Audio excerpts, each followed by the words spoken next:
हिंदी की ऑनलाइन कक्षा में आप सभी विद्यार्थियों का स्वागत है।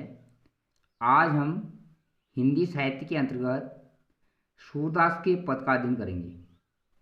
पहला पद है, उद्धो तुम हो अत बड़ भागी, अपरस रहत स्नेह तगाते, नाहिन मन अनुरागी।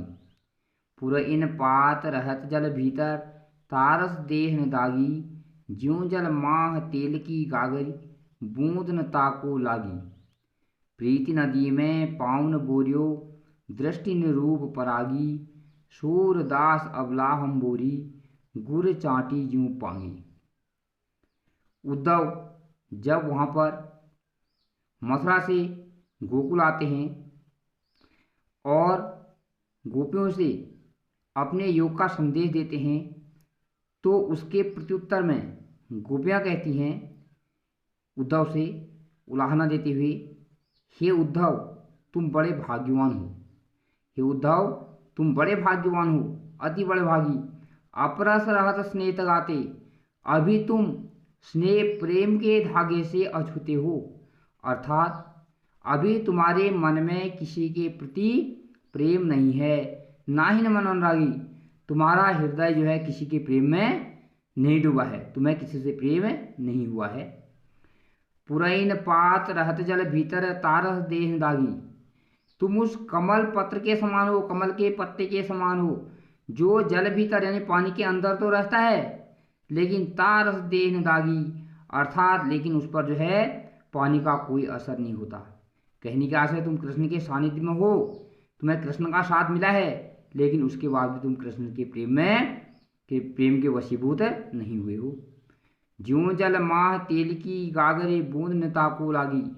तुम उस तेल में डूबी हुई गागर मटके के समान हो, जिस पर जो है बूंद न ताको लागी, एक पानी में डुबाने पर भी एक बूंद पानी की भी नहीं ठहरती है। प्रीति नदी में पावन बोरियो, दृष्टि निरूप परागी। अभी तुमने प्रेम की नदी में अपना पाँव नहीं डुबोया है, अर्थात और अभी तुमने कृष्ण के रूप पर अपनी नजर नहीं डाली है। सूरदास अबला हम भोरी, गुर चाटी ज्यों पांगी। सूरदास जी के शब्दों में गोपियाँ कह रही हैं, हम तो क्या हैं, सीधी सादी स्त्रियां हैं, अबला हम भोरी, गुर चाटी ज्यों पांगी। हम कृष्ण के प्रेम में उसी प्रकार पागल हैं जिस प्रकार चींटियाँ गुड़ से प्रेम करती है, अर्थात गुड़ में एक बार चिपक जाने के बाद उसमें प्राण तो दे देती हैं, उससे अलग होने की संभावना नहीं रहती है। वैसे हम कृष्ण के प्रेम में अपने प्राण तो दे सकती हैं, लेकिन कृष्ण को भूल नहीं सकती हैं।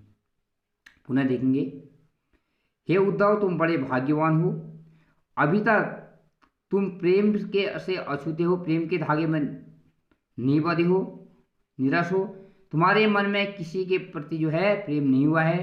तुम उस कमल पत्ते के समान हो, जो पानी के अंदर तो रहता है, लेकिन वह पानी का कोई प्रभाव नहीं रहता है। तुम उस तेल में से सने हुए मटके के समान हो, जिस पर एक पानी में डुबाने पर भी जिसे उसमें एक बूंद पानी की नहीं ठहरती। अभी तुमने प्रेम की नदी में अपना पाँव नहीं डुबोया है, अर्थात तुम्हारे मन में किसी के प्रति प्रेम नहीं है, और तुमने कृष्ण के रूप पर भी अपनी नजर नहीं डाली है। सूरदास जी गोपियाँ कह रही है, हम तो भोली भाली स्त्रियां हैं, हम तो कृष्ण से ऐसे प्रेम करते हैं जैसे गुड़ से चींटियां प्रेम करती हैं, अर्थात जब एक बार उससे चिपक जाती हैं, उससे हमने अपना मन लगा लिया है, तो हम अपने प्राण दे सकते हैं, उनको भूलने की हम कल्पना भी नहीं कर सकती है। ये वियोग श्रृंगार है, पूरे उसमें वियोग श्रृंगार उसका उदाहरण है। अब दूसरे पद में गोपियाँ कह रही हैं, मन की मन ही मान रही, कहिए जाय कौन पे उद्धो, नाही परत कही। अवधि आधार आस आवन की, तनमन बिथा सही। अब इन जो संदेशन सुन सुन बिरहिनी बिरह दही, चाहती उती गुहार जितते, उते धार बही। सूरदास अब धीर धरई क्यों, मर जा दान रही। गोपी ने कृष्ण की सारे संदेश को सुन लिया है, उद्धव के विचार जान लिए हैं। अब उद्धव से कह रही हैं, हे उद्धव हमारे मन की बात तो हमारे मन में ही रह गई है। हे उद्धव अब हम किससे जाके अपने मन की बात कहें, किसी से हम तो, हमारा तो स्थिति है कि हम किसी से अपना दुख व्यक्त भी नहीं कर सकते हैं।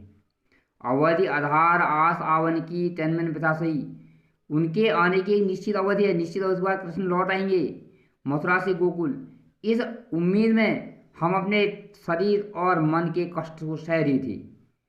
अब इन योग संदेशन सुन सुन विरहन विरह रही। अब आपके इन योग के संदेशों को सुन करके तो हमारी वियोग की जो आग है हमें और भी जलाने लगी है। चाहती हुती गुहार जितते उत्ते धार भई, हमें जिनसे उम्मीद थी गुहार लगाएंगे, हमारी रक्षा करेंगे, कृष्ण आएंगे लौटेंगे, लेकिन उत्ते धार भई, उन्होंने ही हमें जो है धोखा दे दिया है। वहीं से अब उम्मीद जो है समाप्त हो गई है। सूरदास जी के शब्दों में गोपियां कह रही हैं, हे उद्धव, अब तो हमारे धैर्य धारण करने की मर्यादा भी समाप्त हो गई है। अर्थात हे उद्धव, हमारे मन की बात तो हमारे मन में ही रही है। हे उद्धव, हम अपने मन की बात को किससे जाके कहें? अब हम अपने मन के दुख को किससे व्यक्त भी नहीं कर सकते हैं।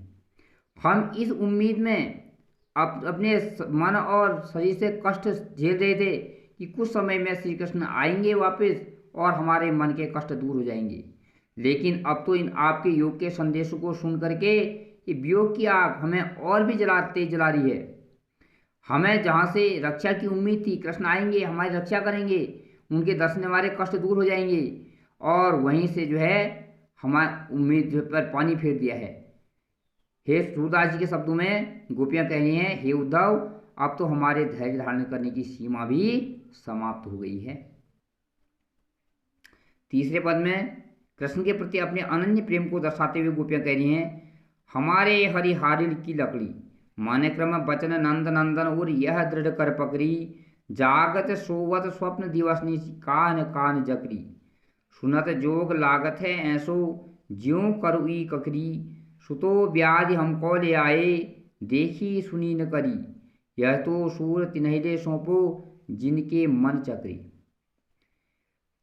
अर्थात हमारे लिए जो श्री कृष्ण है वह हारिल पक्षी की लकड़ी के समान है। जिसका हारिल पक्षी अपने पैरों में एक जो है लकड़ी का तिनका हमेशा दबाए रहता है, वैसे अपने मन में कर्म से वचन से नंद नंदन अर्थात श्री कृष्ण को अपने उर्मन हृदय में हमने मजबूती से पकड़ रखा है। जागते सोते स्वप्न में दिन में रात में हम केवल कान कान की रट लगाया करते थे सुन, और अब तो आपके योग के संदेश को सुनकर के ऐसा लगता है ये हमारे लिए क्या है, कड़वी ककड़ी के समान है।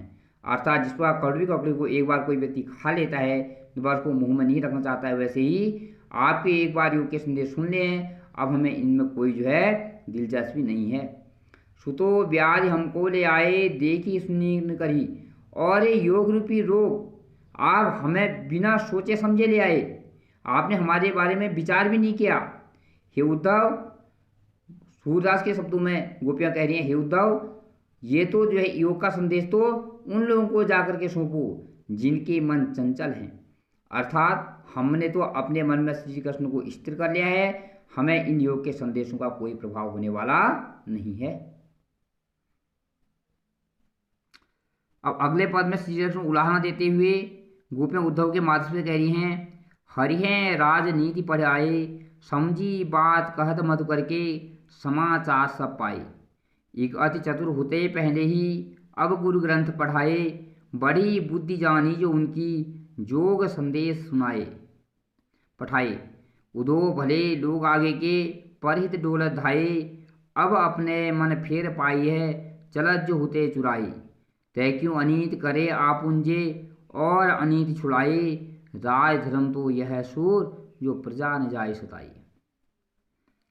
अर्थात हमारे जो श्री कृष्ण हैं लगता है अब जो है उन्हें राजनीति का भी ज्ञान प्राप्त कर लिया है।